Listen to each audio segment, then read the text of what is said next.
Gotta G myself up for this. We're back. Because we're back. The STCfit Podcast is back. What is going on? Excited? I am.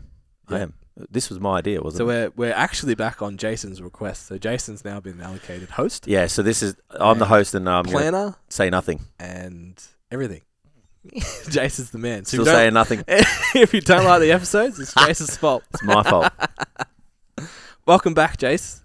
It's good to be Welcome back after Good to we be back. just recorded the I was gonna say, STCfit I'm wearing learning the one. same outfit. I'm just more caffeinated now because I scalded my coffee to G myself up for this episode. A 5-minute break between the learning episode and this one. Yeah, this light is killing me. Putting you to sleep.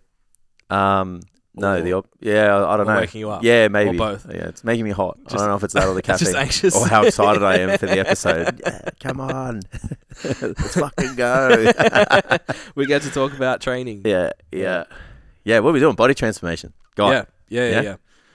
Yeah. What's going on with training though? For me, Yeah. trying to stay strong Trying to stay strong. and trying to get fit. Yeah. Which, if you haven't listened to anything else or paid any attention to any other content since our last episodes of the STCfit Podcast, that probably sounds pretty fucking weird. Ben said fit. Yeah, and I'm running, Yeah. so I'm just going to put that out there. Hold the fucking fort. Right? Yeah. But my fun run got cancelled. Oh, did it? Dogs. Was this the one we were talking about in the other podcast? Yeah. We were going to do the Yeah, 5K so one. 2 weeks. the supposed winery? to be doing it. Yeah, probably because but- you fucking wash away. Well, yeah, you I have to feel bring like a kayak. I feel like it might be a bit muddy. Yeah. So that we were warned that there would be elevation. So I have a feeling we were on dirt paths. Yeah. I don't think They don't would- exist. Yeah. Yeah, they don't exist anymore. So I don't know. I think the friends that obviously we were doing it for charity, the friends that were involved are thinking about just doing it like at home kind of thing, just all catching up and doing the run. 5K.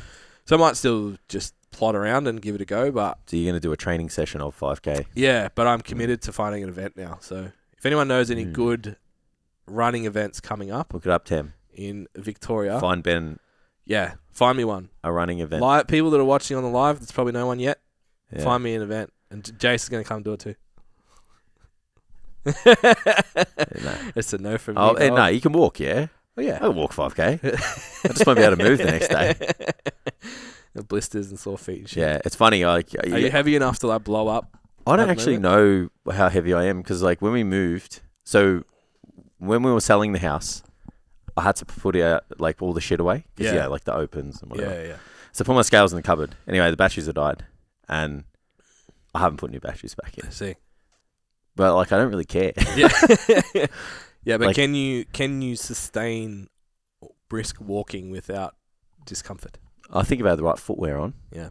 Yeah, but I don't own footwear for prolonged activity. Yeah. I don't have like a set of Brooks or Yeah. Asics because I feel like they're the two shoes that you buy, right? Like they're the good I ones. have Asics, yes. Yeah, well, it's Brooks or Asics, right? Yeah. But actually, I Sorry to know, everyone else out there, but I know nothing about running shoes, but the New Balance ones okay. look aesthetically fucking awesome. I feel like New Balance are trying to move away from like Being lame. from Yeah. like the whole Sneens Yeah. look. Well, I feel like 40 years old, yeah. just wear like jeans and New So, Balance shoes. One Like, of my clients posted, "What's a word that you started saying ironically that now is part of your normal vocab?" yeah, And I feel like that's what New Balance shoes did. Was Yeah. like, I'm gonna wear dad shoes ironically, and then all of a sudden it was like, now they're cool. yeah, How did that happen? So Yeah. yeah, I agree.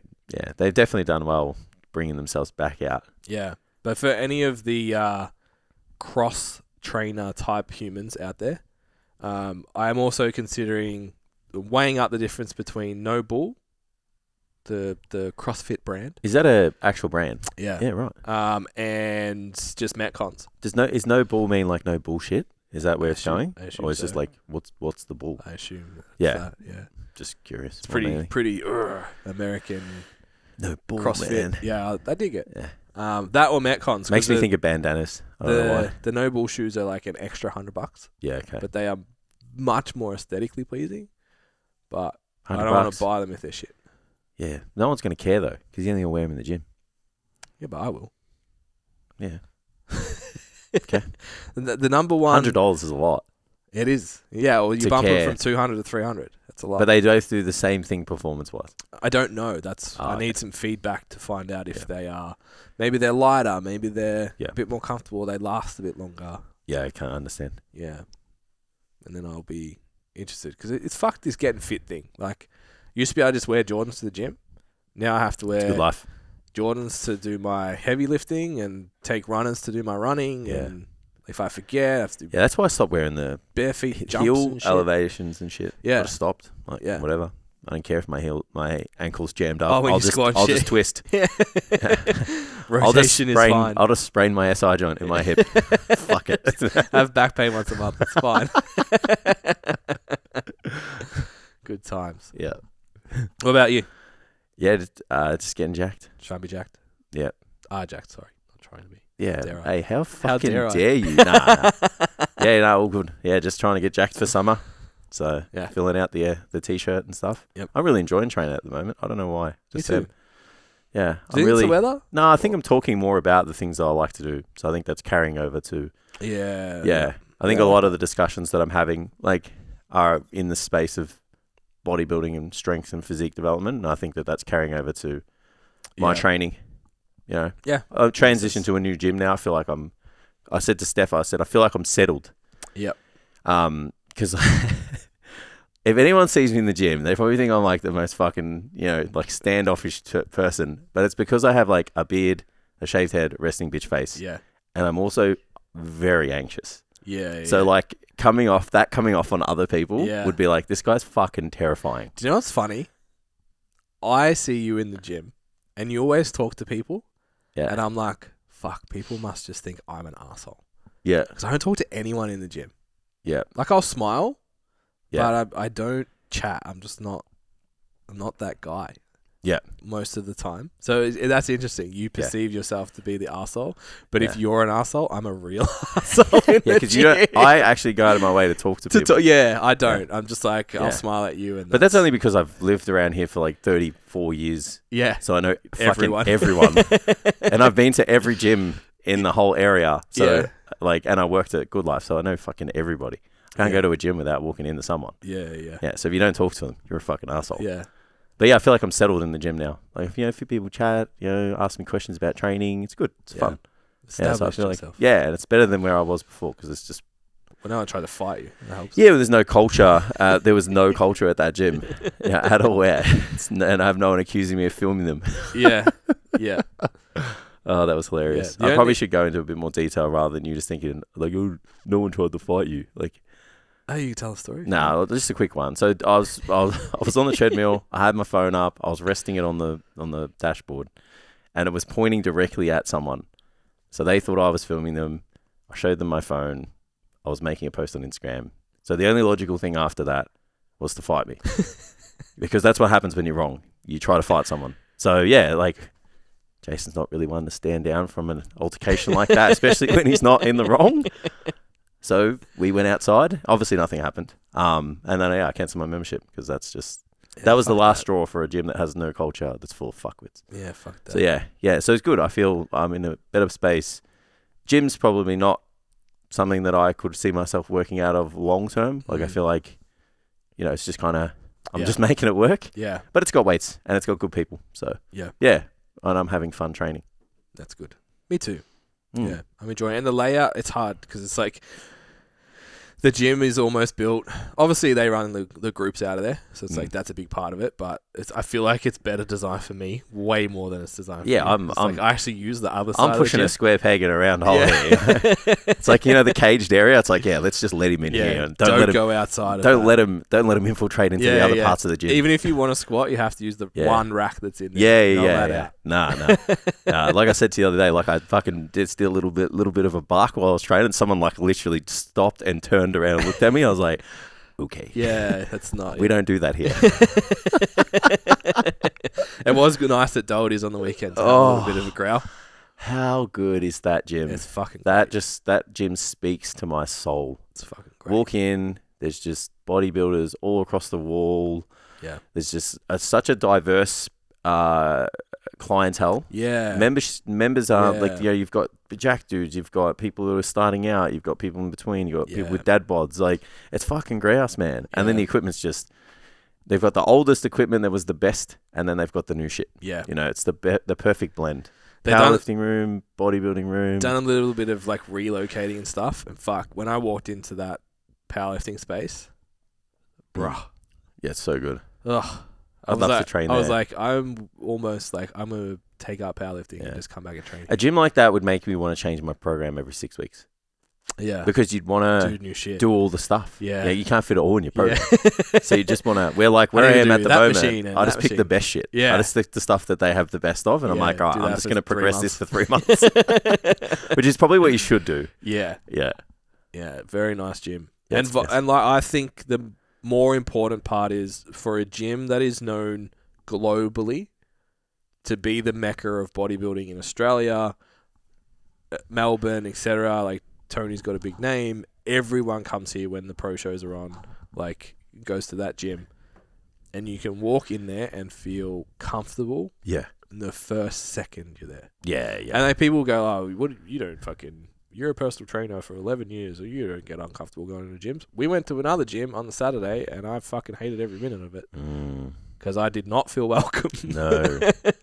No. Vibes weren't good there. Yeah. So... yeah, that was very disappointing. They've done a great job to get that right. Yeah. Vibes, everything at the gym. I love that it's like, it's okay to take all of your clothes off and pose in the mirror next to like someone who's just starting out, and no one's looking down at either person. It's awesome. Yeah, I agree. You can film your lifts, you can do whatever you want, walk around with Tam, and no one even thinks twice. Nah, it's just no bullshit. Yeah. So shout out to Doldies. Maybe Doldies can sponsor this one. Manscaped wasn't enough. Hey, doggo. All right, should we talk about something productive? Yeah, I guess so. Yeah, I feel like people are here for something to take home. Maybe. Maybe they are, maybe they aren't. I feel like for the ear people that can't see Shadow, they're probably like, are you going to talk about anything important? The people watching on YouTube are just like, hey, can we just play with the dog? Yeah. So, what's up, guys? Welcome to the STCfit Podcast, where we talk about all things nutrition, training, and how to live your best life. If you want some more information about coaching, our free resources, and other fitness-related content, be sure to check us out on our website at www.stcfit.com. All right, let's get to the episode. What is our body transformation guide, Jason? Yeah, so what we thought would be good is to provide people with all of the moving parts involved in transforming your physique. So when we talk about body transformation, what most people are after, they want a little bit of muscle development. They probably want a significant amount of body fat reduction. They want to change the overall composition of their body so that they look better and maybe can go to the beach or, whatever, just look comfortable. And what we've done is gone, okay, so this is what it is. This is how we start. This is how we train. This is how we diet. And these are how we make decisions, moving forward. So for some people, like, they probably want a bit of an idea of all of those moving parts. For some people, they're obviously going to want to have a crack at it themselves, which is totally fine. And then for other people, they're going to see all of the moving parts and all of the decisions and go, I could try this, but at the expense of time and effort and making the mistake, I'm probably just going to hire a professional to take care of all these decisions for me to make sure that I execute them to the precision needed to get the outcome. Which, as I, the professional, also do for my own training. That's it. Yeah. So I think at the start, identifying what is involved and what it's going to take is super important. Because, like some people, like, they get stuck in they have the best intentions, right? They want to change, but they don't understand what's involved. And the one thing I've been saying a lot lately is whatever you think it's going to take, double it. Yeah. And I mean it. Yeah, I like that. Yeah, because if it doesn't, it's awesome. It's like if you walk in, like when I went and bought my golf clubs, and I had a $2,000 budget, and then they said, these will cost you $1,100. And I was like, oh, yeah. So if you come into something with the idea that it's going to take you everything and more, one, you have in most cases, people need that because they don't understand what it takes to actually physically transform, or they would have done it by now. Yeah. You know, and if there is like an amount of effort that you don't need left over, power to you. Yeah. You know, and it's going to take twice as long. Yes. Yeah, and you have twice as much that you need to lose. So this is not a rapid 8-week transformation challenge guide, Jason. No, so the goal here is to... I'm disappointed. That's what I wanted. Everyone's turned off. It's just you and I now. Wait, I'm not going to do an 8-week challenge? Well, you can set the time frame. So we talk about, obviously, like, you know, understanding what it's going to take. It's going to take sacrifice. It's going to take effort. It's going to take consistency. It's going to take showing up. So you've got to look at those things and go, okay, well, am I willing to make decisions that reflect my goals? That's going to infiltrate into other aspects of my life. Yeah. You know, I'm going to have to, you know, navigate social settings differently. Doesn't mean I can't go, but maybe I just need to navigate them differently. You know, I'm going to have to show up when I don't want to, you know, go to the gym, do my training, do my steps, you know, stick to my diet. All of these things have to become, you know, higher up on the totem pole of importance. Yeah. Because if we don't make these decisions, like, we're not, it's not going, your actions are going to reflect it. Well, the outcome's going to reflect those actions. Yeah. Yeah. And I like that. I actually had my first like weekend where I fucking nailed that in a really long time. I think I had like 5 social events. Like we went out for dinner, training, we did lunch both days. Yeah. Had another birthday party, another fucking, 2 other birthday parties. It was like every single event nailed that element of it. I was like, okay, we're on now. Yeah. Like, this is where I'm in that frame of mind, which you guys will need to be if you want sustained, fast results. You have to be in that mindset. Yeah, and then, I'm sorry, I'm just bringing the guide up so we don't miss any spots because it's very comprehensive, guys. Of course, because I made it. Where's the guide? So if you guys go to stcfit.com /resources. So look at that. That's your camera. /resources. You will have your body transformation guide there. So we started off with goals, start off with expectations, and then we're talking about, you know, what is it going to take? And then you need to have a really good think about, you know, 1, why you're doing it, 2, what you want to achieve out of it, and 3, you know, how you're going to make this work with that lower hanging fruit, training, all of that, and do what Ben just said. Expect things to be busy. Expect events to happen. Expect work to get busy. Expect the family to want this of you. All of those things, if you want to transform your physique, have to be met and have to be dealt with in a capacity. Because, like, it's not going to be perfect all the time, but you want to be as perfect as possible. That's the one thing I like to say to people. Don't throw the baby out with the bathwater. Just fucking get on with it. And I think a lot of people, like, hesitate because it's not the right time. Yeah. You hear people say that a lot. Where even like with coaching and stuff like that, it's not the right time. I need to sort this out and then. Yeah. It's like, and then's never coming. Yeah. Because like, and I actually fell into this trap at the start of this year. It's like, all I want to said to my coach, all I want to focus on is work. I want to perform well and I want to be healthier. I was like, cool. Work's still just as busy now. Yeah. If not busier. It's like, okay, like that's not going away. The cut thing needs to happen. I want to look good without a shirt on. Like, let's go. Yeah. So I think it's not the environment's probably not going to change. No. What happens inside between the 2 ears is what it is going to change. So it's making the decision. It's that preparation, like we spoke about on the podcast with Kareem and that.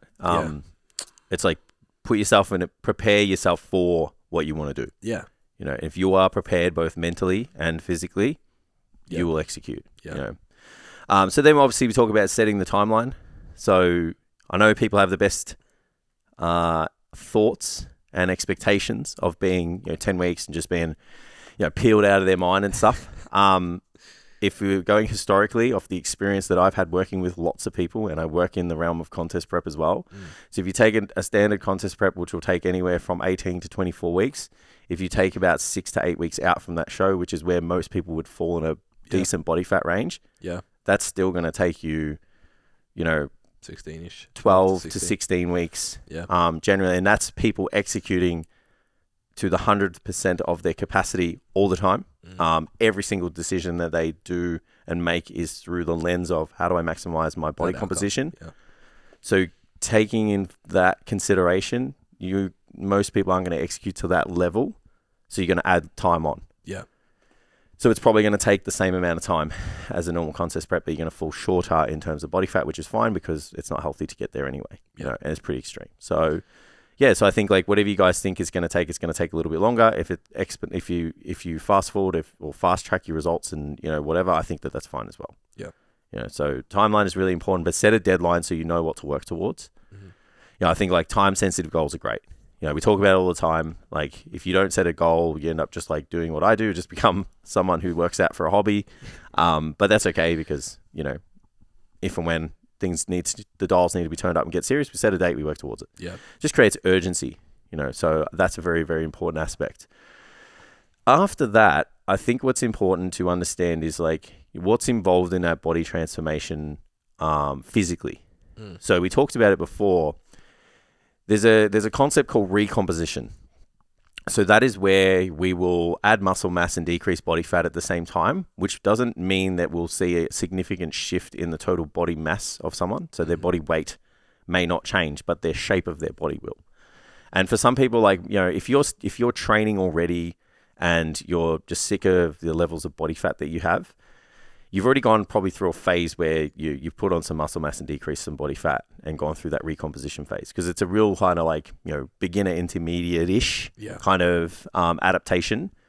So it means that like if you're not new to training and stuff, you're probably not going to experience this.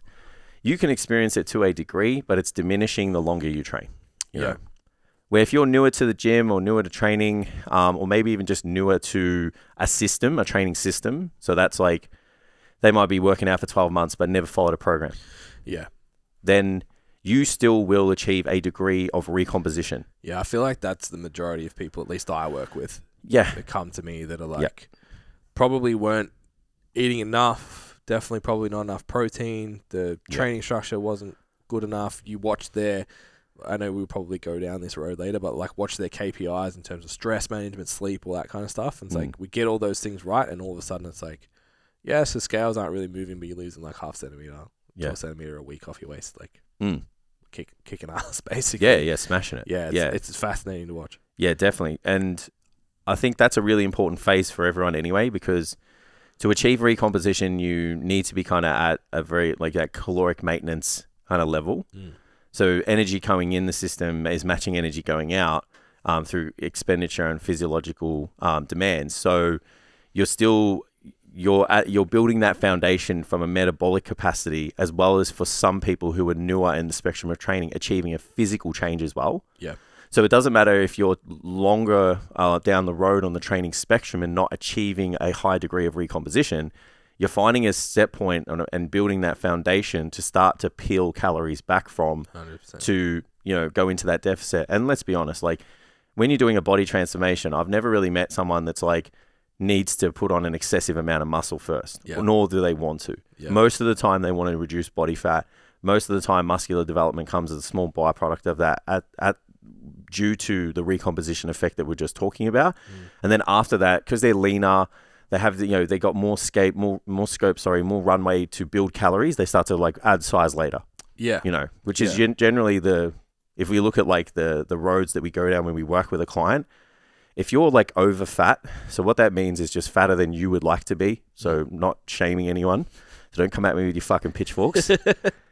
You would be better off getting leaner than adding and going into a surplus because of that runway. It's like if you're already over fat and you add calories, like you're going to put on body fat and it's going to come at a more exponential rate, because the fatter we get, the fatter we'll get. Yeah. You know what I mean? So so we would want to build a foundation, achieve recomposition if it's there to reach from, and then go, cool, all right, let's start to add this deficit now. It's also a really great test for the other stuff that we talked about. Like, can you still adhere to your diet on the weekends? Do you have the other ducks in a row, like sleep and all that kind of stuff? Are you mentally in a position? Do you have any niggles? Are you consistent with your training? Have you set up your week to be conducive to this goal? Are you already managing output, like steps, and figuring that into your day and your week and all that kind of stuff? It's like, we call it habit formation. It's like 3 to 4 weeks. It's the way I describe it, is like, show me that you can go into a deficit. Yeah. Like, quote unquote, earn that deficit. Yeah. It's earning the right to do it from like living the lifestyle. Like if you can't live the lifestyle when there's minimal stress from, training load and calories restriction, then you can't do that. When it gets hard. Yeah, sorry, when calories are meeting the demands, you can't do it when it gets harder. Yeah. So it's definitely a good phase for, we call it foundation, habit formation, recomposition. Like they're those three things all in one. Yeah. So maybe we can have a cool name for that. We'll have to stay tuned. What's up, guys? So before we move on, just wanted to make sure you guys know about our free resources on the website. So go to www.stcfit.com/resources and take advantage of our free body transformation guide, our SBD guide, and our body transformation quiz. So then after that, like obviously, we want to move into some form of deficit. Now there's multiple different ways to, obtain your calories and work off your BMR and work in a zone. So to obviously go into a deficit, you need to know where your maintenance range is. So generally pick an algorithm, it can be Mifflin St. Jeor, Harris Benedict, it can be, just kilocalories per kilo body weight, whatever it is. I think we use kilocalories per kilo body weight in this one because it's really easy. It's like your male, if you're female, it's like 30 to 35 kilocalories a kilo. 35 if you're lean, 30 if you're not.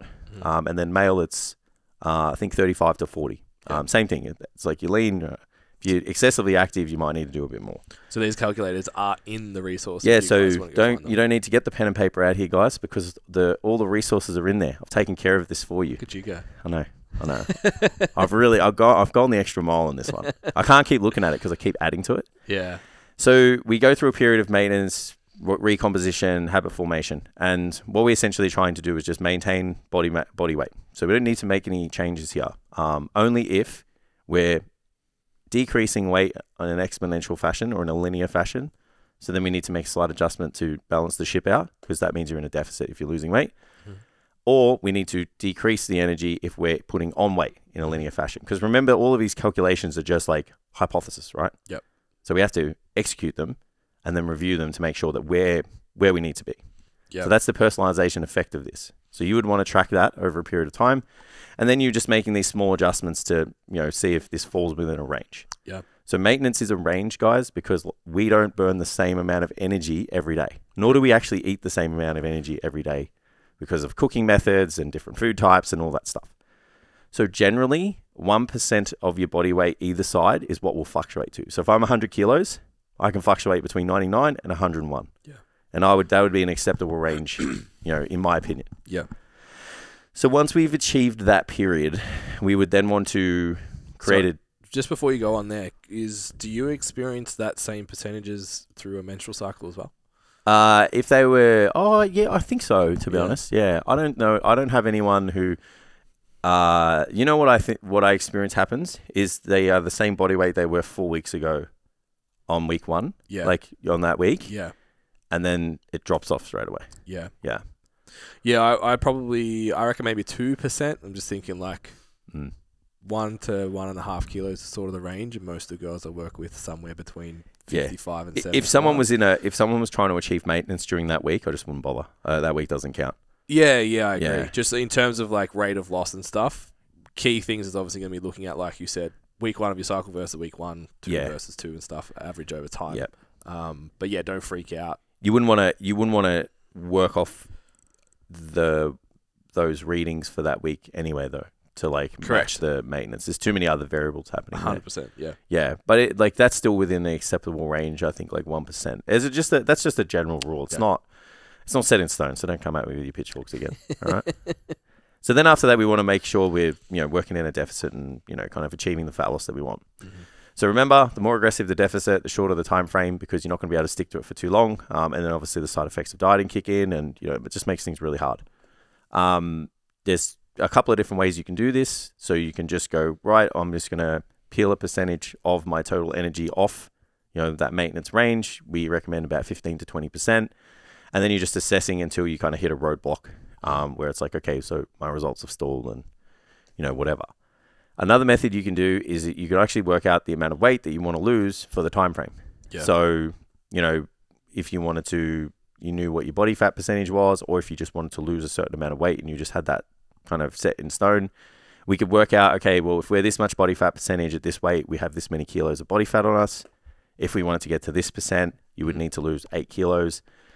What do you say? 1 kilo of fat is like 7,700 calories. Times that by 8, divide that by the time frame. It gives you an amount. I've done this for you guys. It gives you an amount of calories you need to lose a week, divided by 7, subtract it from your maintenance. That's what you do. Boom. So it's just straight math, right? But that's not taking into consideration that we can drive energy expenditure as well. Yeah. So you might go a bit higher than that for the calories. Like you might not need to kind of restrict it that much because you're going to drive energy expenditure as well. Mm-hmm. So that is kind of how you could decide the time frame and that initial deficit. Like I said, I've done this all for you. You can just select your body weight, how much you want to lose. It'll tell you how much it needs to lose per week. It'll take it off your maintenance. I've got the calculations in there for your maintenance, and you can start to execute and go from there. Boom. So it's all in there. I'm going to go home and do this myself. So then after that, we need to start to consider, well, what does a week of training look like? Uh-huh. And what do I need to do? What encompasses a training week that involves, fat loss, body recomposition? So that's doing me. Excuse the kettle in the back. So we obviously want to have resistance training at the forefront of our mind because we're trying to look good. Yeah. So we're making sure that resistance training makes up most of the focal point. And then we're using maybe some cardio, maybe some activity outside of the gym to, one, keep our heart and lungs healthy because that's great for recovery and just overall vitality. It's also a really good way of burning energy. Yeah. And not having an interference effect on the resistance training and the recovery capacity that has to then continue to, move us in the right direction but not get in the way of training performance. Yeah. Because you can do cardio and it doesn't have interference effects on training performance in the gym. And if we look at the most successful people that are the leanest that we can see objectively, it's like it's bodybuilders. Guess what? They do a lot of weight training. They've done a lot of cardio. Yeah. They seem to be okay. Yeah. So success leaves clues. No, you don't have to be a bodybuilder to do this, but we want to reference like the most extremes in the circumstances. Yeah. And they didn't lose all their gains. No, well, that's it. It's like they do a lot of cardio and they're the biggest people that we know, so it's a really good indication that with the right training, we can make this happen. Do you think there's any types of cardio that to avoid versus to pursue? I think I would personally look. It's personal preference, right? At the end of the day, you are using the in this instance, the driving of the energy expenditure to create a deficit. So you're using it for that. So you can pick something that does that and scale it. Yeah. However, when we move into the realm of like high intensity training, it is very physically demanding and very hard to kind of meet those demands on top of the demands that are placed upon us when we train, in the gym, when we lift weights and stuff. So you might find that you'll gravitate to something that is a little less intense, a little more continuous in nature to offset that just like fucking fight or flight response that you're going to get from your nervous system all the time. For me, I personally think it's probably overstressing a system, especially that's like already stressed from like, reducing calories and high training load. So you'd probably be better off with something a little more continuous in nature, a little more lower intensity, brisk walking, maybe some brisk cardio, maybe, energy. What is it, like steady state where like, just oxygen supply meets the demand. Yeah. And we do that for a concentrated period of time. Yeah, and I think it's important to introduce the idea that it doesn't have to be boring. No. You just want to do something that doesn't tax your recovery capabilities. Yep. So if you're super unfit, pushing a sled, maybe not the best way to go. Yeah. If you're kind of in condition and you don't want to just fucking stand on a treadmill for an hour, pushing a sled around, doing some carries, all that kind of stuff is probably okay. Provided that you're staying in this window of like, you could sustain this for an extended period of time. It's probably the right sign that you've selected a modality that would work for you. So yeah, looking at heart rate ranges and stuff, like staying around that sort of 150-ish. If you're finding you're spiking up to max heart rates, it's probably eating into your recoverability at that point. That's going to have a cost to it. Yeah. That's going to affect something else that you're working within. So last question on that, because it's a contentious one. everyone's favorite, and you said success leaves clues from like bodybuilders and stuff. Mm-hmm. The Stairmaster. Yeah. So I think that where the Stairmaster gets its merit is it's really hard. Yeah. And it actually burns a lot of energy. If you look at even just mechanically what's going on, it's like, you're propelling through the lower half, like there's, triple extension through the ankle, knee, and hip. It's like there's a lot of movement going on there. Like, in some instances, people are like holding either side, like, so I think that you're going up as well. So there's that gravitational element to it. Yeah. So I think, like you could probably accrue more energy expenditure in a smaller amount of time on the Stairmaster comparative to something like maybe a bike or a cross trainer. But that obviously has a trade-off. And that trade-off is that gravitational force element. You're moving against resistance. It's a little more taxing on the knees and on the ankles. And if you look at, how we typically train in the gym, we're squatting, we're lunging, we're doing those things. So I'm not saying you can't do it. Like, you can if you prefer to do that, but it's not something that's like a must do. There's no must do's. There's very little must do's. Yep. And there's very few shoulds and shouldn'ts. Very few, not exclusively none. Yeah. So yeah, that's kind of where I land with that. So in terms of training in the gym with your program, obviously you want a program. Don't worry. Guess what?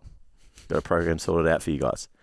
And it's, heavily resistance based and heavily based around, maintaining strength more so than anything. If you're newer to the gym and the movements are new to you, you're going to achieve, a linear increase in strength. For most of you that are trained, you'll hit a point where, progression is probably not something that you're really trying to, kind of reach in an acute setting where we're just increasing intensity from the movement. So that's where we can consider other ways to increase progression, which is, for us using volume load. So you'll see in the program, you put your sets, your reps in, and it calculates the total weight you lifted. So when you finish with your program, which I think I've gone with like a little bit of strength and a little bit of volume work, which, surprise, surprise, ticks all the boxes. Once you hit a ceiling in terms of how much you can lift, you can start to think about how many reps you could accumulate for that particular movement. And then if you have the capacity to do so, you maybe could add another set. Yep. That's not going to happen until the tail end of your program. But at all times, the goal is to try and not go backwards. So it's to at least lift the same. In some instances, if you're a little more trained, we do want to try and grab a little bit more if we can. More is kind of good in the realm of like even just maintaining the physique and not going backwards, but also, kind of just pushing us forward in terms of energy expenditure and stuff. Yeah, especially if you are in that beginner intermediate zone where body composition change, that recomp is available to you. Yeah. That progressive overload element is going to be really important. 100%. And then I think, in all times, like following a program should happen no matter what, but there's a lot of merit to doing the same movements and getting really good at them and actually challenging your physical capabilities in this setting. So that's why we always like kind of advocate, programs. Obviously they're specific and measurable as well. So that carries over to a lot of things. Now, granted, I get that some people can't stick to something for a prolonged period of time. What I would suggest, if you were even to engage in this and you wanted something with a little more variety, the first 2-3 exercises of this program don't change. Yeah. Then just add whatever you like for variety on that. I don't really care. Yeah. Which is something that I kind of play around with some of my clients as well. Because it's like realistically, like the meat and nuts are at the start. Yeah. And then after that, you kind of have that variety component, enjoyment component. Yeah. At that point, you're just accruing volume. Correct. Yeah. So that the specific exercise is less important. Yeah, that's right. What's up, guys? So before we move on, just a little bit more information for those people who are curious about coaching. Maybe they want someone to take care of their training, get a bit more specific, take it to the next level, or even just keep them accountable to all of the things that they need to do. So again, you guys can go onto the website, get a little bit more information. It's got all the information on there on what's involved to take your training to the next level. You can hit the inquiry button, and then we'll get on a strategy call and see what we can do for you. Now, we've talked about cardio. There's two ways to measure someone's energy expenditure or, drive energy expenditure, which we're doing it for the purpose of creating a greater deficit to drive fat loss. So you can do that in terms of your daily activity. We use steps. If you've got a smartwatch or a pedometer, then track it. Don't use the one on your phone on the apps and stuff. Like if I shake my phone, it's like that's 5 steps. It's like it's just not accurate. So if you have that, you can do that and you can just go, cool, I just wanted to do minimum 7,500. Then we might drive it up to 10. You can drive it anywhere up to 15,000. I've seen, but it just takes time. So that's the trade-off. We were talking about before with like high intensity and low intensity. It's like low intensity takes more time, high intensity takes less time, but it's very taxing physically.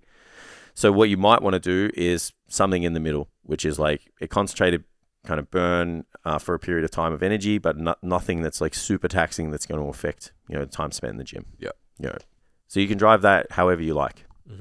Steps, high intensity training, or timed cardio, like Ben said before, in a heart rate zone of about, I'd say 120 to 150, depending on how fit you are. And then you just want to progress that. Now, so then the next part, we've talked about the training, and we talked a little bit about calories and stuff, is like the composition of your diet. So it's like, how do we need to eat to transform our physique? So that's not how much calories, but like what kind of foods and the composition of the diet. So historically, if we look at evidence and we look at good data that shows like the best transformations in the weight loss and body transformation realm, a high protein diet is the cream of the crop. A high protein diet is good for maintenance of lean body mass. Obviously aids in recovery, takes more energy to break the food down to digest it, and I guess arguably for some people keeps them full for longer. If you look at the foods that are typically high in protein, takes longer to eat, takes longer to break down, those kind of things. So we want to have a high protein diet. In terms of amounts, I think anything over 2 grams a kilo is good. People would argue that you could have less for the effects of like recovery. But I think what people miss out on when they look at just that 1.6 grams that's needed for the muscle is the satiating effect and, what that looks like on a plate and stuff like that. And obviously how progressively lean someone is, you're going to want more the leaner you get. Now, the argument would be the lighter you get, you don't need more because of the kilocalories per kilo. But you'll be hungry. Well, yeah, or the grams per kilo. But yeah, like there is a bit of even just anecdotal evidence that I've seen, like high protein diets just work way better. So a high protein diet, and then... It makes the plate look like more food. Which in and of itself is a huge benefit, to sit down to eat more food. Like how often have you had clients like, it's so much food, and all you've really changed is their protein intake? So what takes... The volume that you actually get to consume while you're in a deep deficit is higher, which is... I agree. Much nicer. And what takes longer to eat? A bowl of rice or a bowl of... or a steak? Just in terms of like physically sitting down and taking time to eat. It's like that's going to take a little bit longer, and that's going to serve you better, just in terms of your hunger and hunger management. And even just breaking it down over that period of time. So then after that, in terms of calories and macros, your fats and carbohydrates don't really matter if you're hitting your calories. Obviously, a caveat to that is like we still want to perform in the gym. So I think that people that are going to be doing this style of training are going to be better suited to swaying the rest of their calories towards carbohydrates, because we want glucose in the bloodstream. Most of the activities that we're doing are glycolytic in their nature, which means we need glucose to perform the task. So you want to kind of have a bit of carbs, even just pre and post workout, where you can. Even just meals pre and post. You don't necessarily have to save them to do just before you go to the gym. Like, depending on how much you have, like especially if you're a small human, you're not going to have a lot of, carbohydrates in general, like calories in general, because small people don't burn a lot of energy. But yeah, like it's personal preference. Like you don't have to eat this macro and that macro and whatever. So I think that like personal preference is probably the best thing to do there, and that can change. And I think the only thing I would put in there is just for women, that fat number is a little bit higher. It should be about 30% of your total calories in general. So 30% of your total calories after your protein's taken out. But it's only going to be for a short period of time as well. So that's the other thing to preface. Like, this isn't a lifestyle, so you're not doing this forever. So we don't want to do it to the point where like it's going to start to have an adverse effect on health and stuff. It's like at the end of the day, it's like you're doing a short deficit to drop some body fat, and then after you're going to go back to maintenance, and everything's going to upregulate, and we're going to be all good. And that's a really important thing to consider as well. Is like this isn't the new way of eating. Like people say that fucking like can you sustain this for the rest of your life? It's like, well, you fucking shouldn't. You can't sustain a fat loss diet. That sentence doesn't make sense. Yeah, it's just like you're destroying yourself. So, like, general rule of thumb for women, like, we look at 1 gram of fat per kilo of body weight. That would be normal. Yeah. So if there's a short period of time where you are finding the carbohydrate target to be too challenging with that amount of fat intake, then drop the fat. That's totally fine. But understand it's for a short period of time and to bring it back in, because that's when you end up with issues with your cycle and like hair, skin, nail starts to go to shit and all that kind of thing. Less important, I think, for men. We can just get pushed a little bit harder. Again, it's still probably something you only want to do for a short period of time. And so like that average of 0.8 is normally okay. Yeah. But for like you said, I think is it like 10 grams? I don't know who's told me this, maybe Broderick. It's like 10 grams of fat is enough for a male to produce their sex hormones or something. Yeah, well. Yeah. But I could be wrong with that, so don't come at me again. Yeah. Right. If you guys are struggling with the math, it's okay. Again, I've taken care of this for you on the spreadsheet. So in terms of like, the grams and all of that, I've got reference ranges and you guys can select them based off goals and stuff. So you just literally put like 2 grams and it'll tell you how much. Yeah. And it'll divvy up your macros and stuff based off the maintenance stuff that we did before. So I've literally got you guys covered. All right. So just everything is ready to go. Yeah. Everything's here. It's actually really good. So then after that, we then want to think about the choices that we make that make up those compositions of those foods.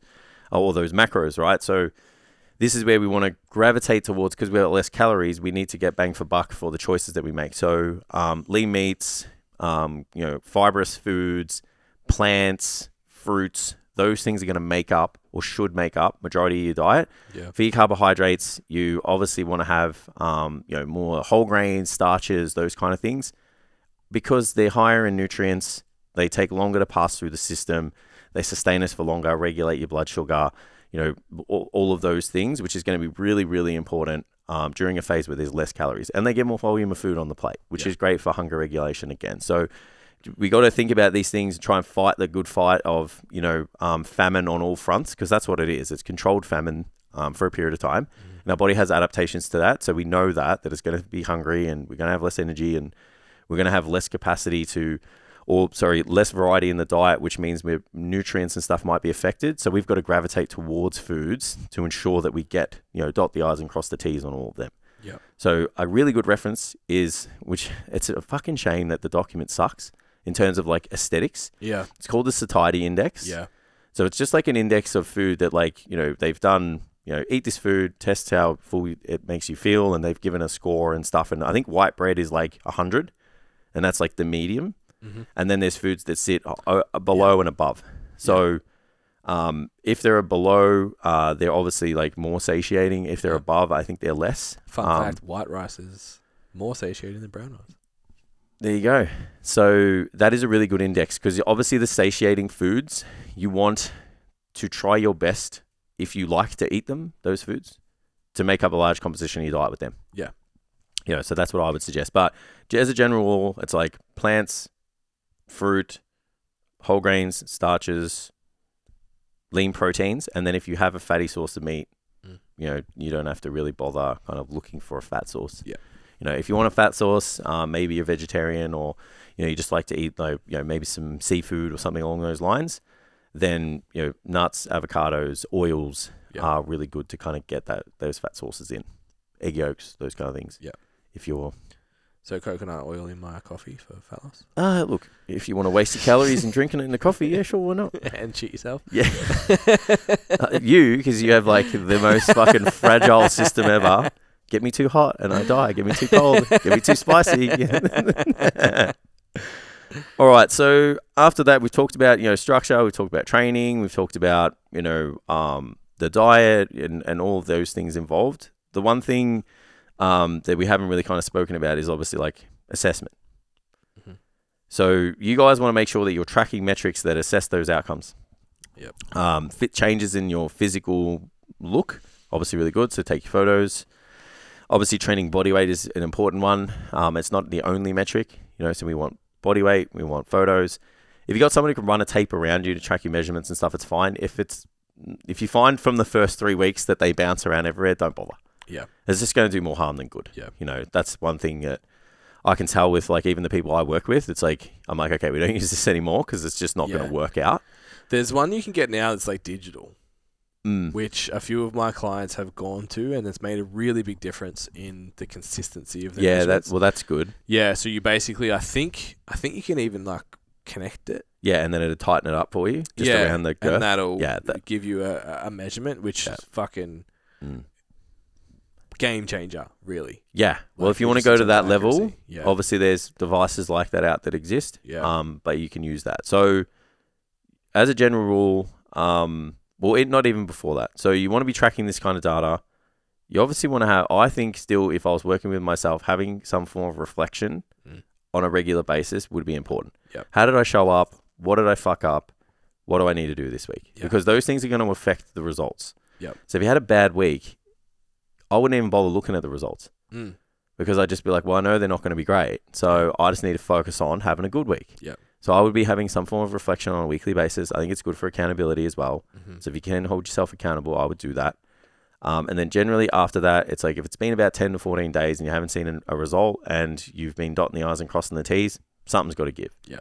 You know, we either need to drive the deficit higher through activity, adding more steps, cardio, whatever, or you need to start peeling your calories back a little bit more. So remember that we're going to have, adaptation to meet the imposed demands because that's what our body does. It's the great system that it is.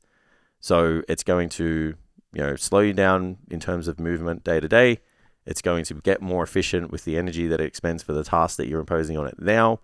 So to continue to move us with that deficit forward and continue to achieve the fat loss that we want in the time frame that you guys have set, we have to step things up in terms of like your output and obviously your energy intake. Outside of that, I can't really give you any more frameworks for that because it is a case-to-case situation. Yeah. But I think if you start there with those metrics and starting points and all of those variables, you have a really, really good foundation for a body transformation. Yep. And that is it. Be patient. Yeah. Is the end note to all of that. It's like we said at the start, it's not an 8-week thing. Yeah. It's like put all that together and then be patient because a lot of people are obviously going to, even if in the past, like they've had fast results and it's like, oh, it worked when I did this. It's like it didn't work because you put it back on. Yeah, and it didn't work because you stopped. Yeah. So a much more deliberate, measured approach that's more, I don't know if it's more the sustainable is the right word, but it's like you can actually come out of it, go back to maintenance and maintain the fat loss. Yeah. I think the best part of it's specific. Every part of what I spoke about makes perfect sense for what you're trying to achieve. Yeah. Yeah. So stcfit.com/resources to find free body transformation guide. Yeah. Free. That's it. Everything. It's all on there. Everything you get. It's all on there. Calculators, everything. Every single resource that we spoke about is on there. Yeah. It's very, very comprehensive. Good starting point. Yeah. Or even if you just want to see the decisions involved in all of that to appreciate it a bit more, it's like it's all there. Yep. And then if you read it and go, fuck this. Yeah. You can always just hire a coach. Yeah. If you want to outsource the decision making, send an inquiry in for coaching. Yeah. And we'll have a chat about what we can do for your results. Awesome. Okay. That's it. Thanks, guys. Thanks for tuning back in. See you next time. Bye.